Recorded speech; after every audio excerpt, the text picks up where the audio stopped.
Welcome to brideshead, Mr. Ryder. It's the most beautiful house I've ever seen. How kind you are. He's here as my friend. Don't you think you ought to know what he's getting into? You seem to me a very reliable young man. Tread carefully, Mr. Ryder.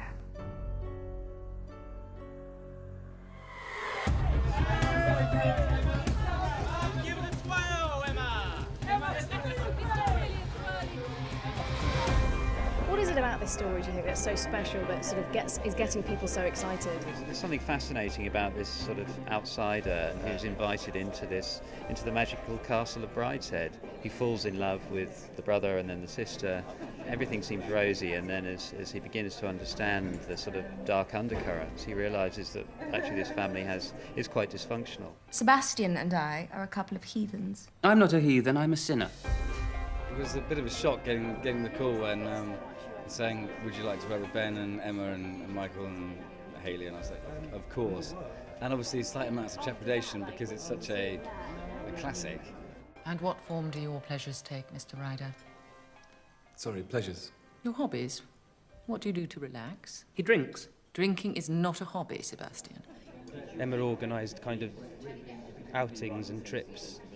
We went to Mass with Emma, and we had dinner at Emma's, and she was kind of instrumental in creating this bond, really. She's a good mate. She's she's as funny and sexy and gorgeous as she is maternal, and I think that's a winning combination, especially for us up and coming younger actors. Just behave yourself. I will try.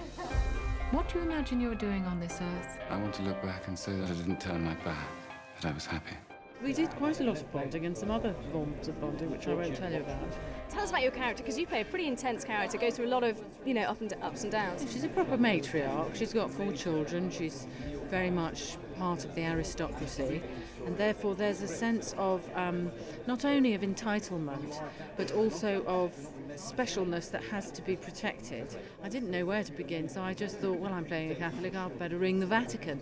So I did, and I got in touch with a very nice chap, Padre Giovanni, who helped me a lot about Catholicism and, the afterlife. And I enjoyed it. I enjoyed it very, very much. I adored it. Brideshead itself is like a character in the film. At the beginning it has to be alluring and beautiful and bewitching as it seduces Charles, and then later on it becomes quite sinister and claustrophobic. Our shooting style and our design hopefully reflected that as we went on. It's a nostalgic story as well, because it's all narrated from, somebody who's looking back on an experience, so it is a story that's bathed in a certain nostalgia, so perhaps it taps into some longing we have for a distant time. Ultimately, I think it tells the universal story of the complications of love.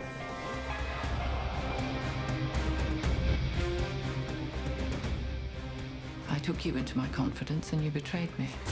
You thought you were getting me and the house together. Is that really what you think? You tell me, what does Charles Ryder really want?